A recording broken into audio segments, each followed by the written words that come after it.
नमस्कार मित्रांनो, welcome to S class education. मी सुहानी आणि आज आपण पाहतोय इयत्ता 6वी इतिहास, लेसन नंबर 11 प्राचीन भारत आणि जग.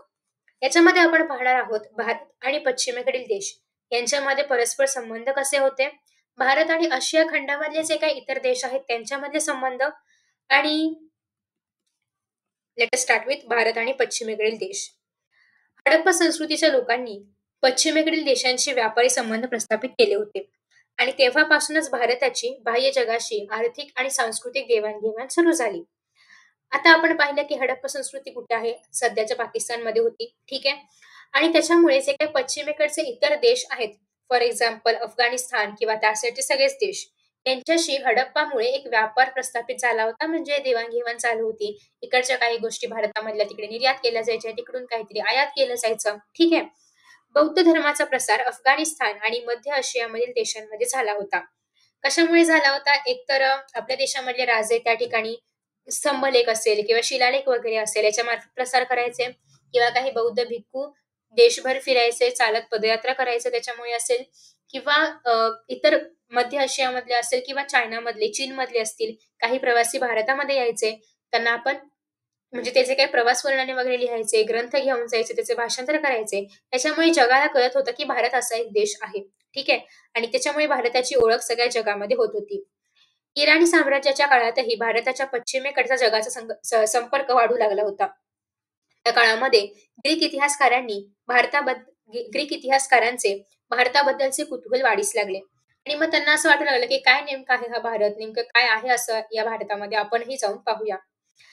त्यांच्या भारताबद्दलच्या लेखनातून पश्चिमेकडील देशांना भारताचा परिचय झाला आणि मग जसं ते भारताबद्दल लिहू लागले तसं ते पश्चिमेकडे पब्लिश होऊ लागलं आणि मग तेथील लोकांनाही भारताबद्दल अजून माहिती मिळत गेली. पुढे सिकंदर ज्या मार्गाने आला ते मार्ग भारत आणि पश्चिमेकडील देशांमधील व्यापारासाठी खुले झाले. हे आपण आधीच्याही पाठांमध्ये पाहिलेलं आहे.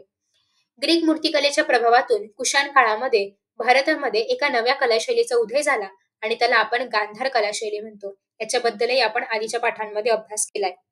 गांधार कलाशैलीमध्ये प्रामुख्याने गौतम बुद्धांच्या मूर्ती घडवल्या गेल्या होत्या आणि या मूर्ती प्रामुख्याने अफगाणिस्तानातील गांधार प्रदेशामध्ये सापडल्या आणि म्हणून त्याला गांधार शैली असं म्हणतात.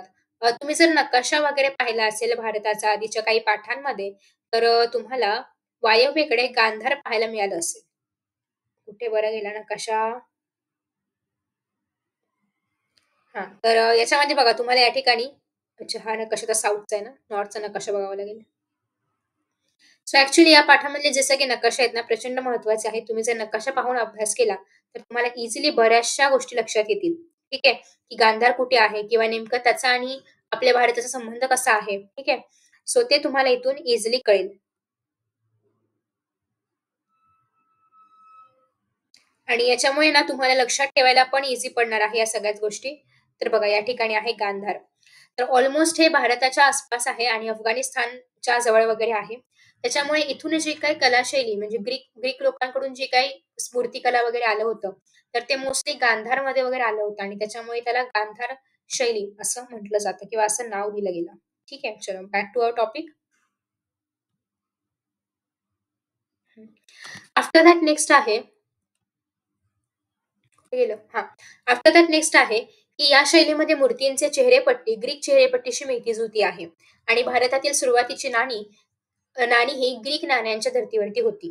आता या ठिकाणी तुम्ही जर पाहिलं तर अफगाणिस्तानामधील हड्डा येथील जे स्तूपावरचे गांधार शैलीचे शिल्प आहे, तर ते तुम्हाला पाहायला मिळते आणि इथला पोशाख पण बघा भारतीयांप्रमाणे नाहीये. यांचा पोशाख पण ग्रीकांप्रमाणे आहे. ठीक आहे. आणि अँफोरा म्हणजे एक प्रकारचं कुंभ आणि त्यासोबतच वाद्य वगैरे त्यांच्या हातामध्ये आहे, जे की सगळं ग्रीकशी रिलेटेड आहे. इसवी सनाच्या पहिल्या-दुसऱ्या शतकाच्या काळामध्ये भारत आणि रोम यांच्यामधील व्यापार भरभराटीस आला आणि या व्यापारामध्ये दक्षिण भारतातील बंदरांचाही मोठा वाटा होता. कारण बंदरं सागरी प्रवासासाठी, समुद्री प्रवासासाठी उपयोगी होती. महाराष्ट्रातील कोल्हापूर येथील उत्खननामध्ये कासेत या धातूच्या काही वस्तू सापडल्या आणि त्या रोम बनावटीच्या आहेत. आपण याच्या आधी पण कोल्हापूरचा संबंध बऱ्याच ठिकाणी पाहिलेला आहे. रोम सम्राट ऑगस्टस याचे अरिकामेडू येथे मिळालेले सोन्याचे नाणे. तमिळनाडूमधील अरिकामेडू येथे उत्खननामध्ये रोम बनावटीच्या अनेक वस्तू सापडल्या. रोम बनावट म्हणजे रोममध्ये जसं बनतं त्या प्रकारचं. ठीक आहे. दोन्ही ठिकाणी भारत आणि रोम यांच्यामधील व्यापाराची महत्वाची केंद्रे होती. अशा अनेक व्यापारी केंद्रांचा उल्लेख तत्कालीन साहित्यामध्ये पाहायला मिळतो. या व्यापारामध्ये इजिप्तमधील अलेक्झांड्रिया नावाचे बंदर अतिशय महत्वाचे होते. भारतीय माल अरब व्यापारी अलेक्झांड्रियापर्यंत घेऊन येत. आता या ठिकाणी भारताचा जो काही माल आहे, तर ते भारतीय भारतीय व्यापाऱ्यांना हे माल कुठे पाठवायचं होतं? अरबच्या ठिकाणी म्हणजे अरब साइडची जे काही ठिकाणं आहेत, त्या ठिकाणी पाठवायचं होतं. ठीक आहे. मग भारताचे जे काही व्यापारी आहेत, माल व्यापारी, तर हा जो माल आहे, तर ते अलेक्झांड्रिया बंदरापर्यंत घेऊन यायचे आणि मग तिथून तो युरोप देशांमध्ये पाठवला जायचा आणि मग अरबी लोक युरोपामधून तो जो काही माल आहे, तर ते घेऊन जायचे. सो भारतामधील शून्य ही संकल्पना भारताने संपूर्ण जगाला दिलेली एक मोठी देणगी आहे आणि अरबी लोकांनी या संकल्पनेचा परिचय युरोपला करून दिला. म्हणजे भारत आणि जे अरब प्रदेश आहेत तर ते कनेक्टेड होते आणि जे काही अरबामधून आहे तर ते भारताबद्दल युरोपीय देशांना कळत होतं.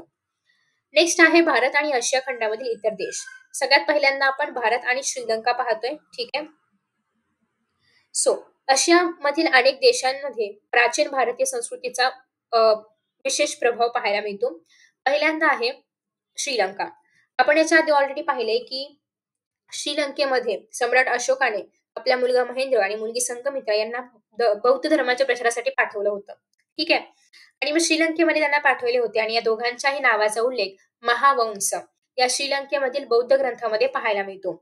संघमित्राने स्वतः बरोबर बोधी वृक्षाची शाखा नेली होती म्हणजे फांदी किंवा ब्रांच नेली होती आणि श्रीलंकेतील अनुराधपूर येथे असलेल्या बोधी वृक्ष याच शाखेपासून वृद्धांगित झालेला आहे म्हणजे वाढलेला आहे, वृद्धिंगत झालेला आहे आणि असे तिथल्या परंपरेनुसार मानलं जातं. श्रीलंकेमधील मोती आणि इतर मौल्यवान वस्तूंना भारतामध्ये मोठ्या प्रमाणामध्ये मागणी होती. तेथे सिगिरिया या ठिकाणी इसवी सनाच्या 5व्या शतकामध्ये कश्यप राजाने किंवा कश्यप नावाच्या राजाने लेणे खोदवले होते आणि त्या लेण्यामधील भित्तिचित्रांची शैली अजिंठा चित्रशैलींशी साम्य दर्शवणारी आहे. तुम्ही जर या ठिकाणी पाहिलं तर हे बघा सिगिरियामधील लेणी मधील भित्तिचित्र. त्याच्या आधी ऑलरेडी आपण भारतातील लेण्यांमधील भित्तिचित्र पाहिलेलं आहे. सो सिमिलर पॅटर्न मध्ये आपल्याला चित्र पाहायला मिळतात म्हणजे याचा अर्थ भारत आणि श्रीलंका यांच्यामध्ये आधी जे काही आहे ते व्यापार वगैरे होत होता त्यांचा संबंध होता हे आपल्याला इथून कळतं. नेक्स्ट आहे श्रीलंकेमधील महावंश आणि दीपवंश हे ग्रंथ भारत आणि श्रीलंका यांच्यामधील परस्पर संबंधाची माहिती देतात आणि हे दोन्ही ग्रंथ पाली भाषेमध्ये आहेत. आता आपण जर पाहिलं तर भारत अजून कुठल्या देशाशी नजदीक आहे तर बघा चीनच्या बाजूला आहे. ठीक आहे. चीन बाजूला आहे भारताच्या आणि इतर तिबेट, म्यानमार, अ, अफगाणिस्तान थोडंफार आहे, काबूल, पाकिस्तान. ऍक्च्युली पाकिस्तान आधी भारतामध्येच होतं. नेक्स्ट आहे ओके. सो इतके काही देश आहेत त्यांच्याबद्दल आता आपण माहिती पाहूया. प्राचीन काळापासून भारत आणि चीन यांच्यामध्ये व्यापारी आणि सांस्कृतिक संबंध प्रस्थापित झाले होते. सम्राट हर्षवर्धनाने चीनच्या दरबारात राजदूत पाठवला होता. चीनमध्ये तयार होणाऱ्या रेशमी कापडाला भारतामध्ये चिनानशुक असं म्हटलं जायचं. चिनानशुकाला भारतात मोठी मागणी होती. चिनी सिल्क ज्याला आपण म्हणतो. सो प्राचीन भारतातील व्यापारी हे चिनानशुक पश्चिमेकडील देशांमध्ये पाठवत होते. म्हणजे युरोप असेल किंवा तिकडच्या देशांकडे वगैरे हे सगळं पाठवत होते. आणि हे सगळं रेशीम म्हणजे खुष्कीच्या मार्गाने जमिनीवरील ज्या मार्गावरून होत असे त्याला रेशीम मार्ग म्हटलं जायचं का तर इथून रेशीम पाठवलं जातं म्हणून त्याला रेशीम मार्ग म्हटलं जायचं. ठीक आहे.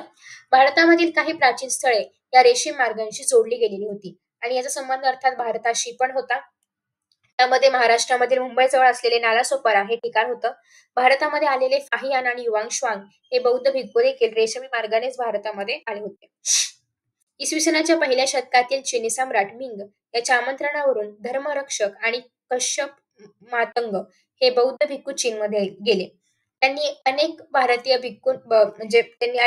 बौद्ध ग्रंथाचे चिनी भाषेमध्ये रूपांतर केले जेणेकरून त्या लोकांना पण चीन मधल्या लोकांना पण बौद्ध धर्माबद्दल माहिती मिळावी किंवा बौद्ध धर्माबद्दल समजावं यासाठी. ठीक आहे. नेक्स्ट आहे त्यानंतर चीनमधील बौद्ध धर्माच्या प्रसारास चालना मिळाली. बौद्ध धर्म जपान, कोरिया, व्हिएतनाम यासारख्या देशांमध्येही पोहोचला. आता आग्नेय आशियामधील देश. कंबोडिया आणि या देशामधील फुनान या प्राचीन राज्याची राजधानी इसवी सनाच्या पहिल्या शतकामध्ये झाली.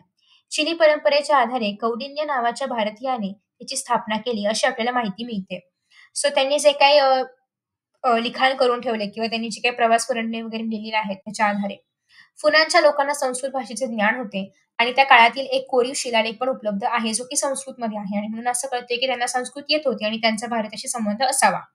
आग्नेय आशियातील इतर देशांमध्येही भारतीय वंशाच्या लोकांची छोटी छोटी राज्ये उदयास आली आणि या राज्यांमुळे मग भारतीय संस्कृतीचा विस्तार त्या ठिकाणी किंवा आग्नेय भागातील देशांमध्येही होऊ लागला. आग्नेय आशियातील कला आणि सांस्कृतिक जीवन यांच्यावर भारतीय संस्कृतींचा ठसा उमटलेला दिसतो. इंडोनेशियामध्ये आजही रामायण आणि महाभारत यांच्यावरती आधारित जे काही कथा आहेत, नृत्य आहेत, नाटके आहेत, तर ती प्रसिद्ध आहेत. आग्नेय आशियामधील राज्यांमध्ये भारतीय संस्कृतीचा प्रभाव मोठ्या प्रमाणात वाढत गेला.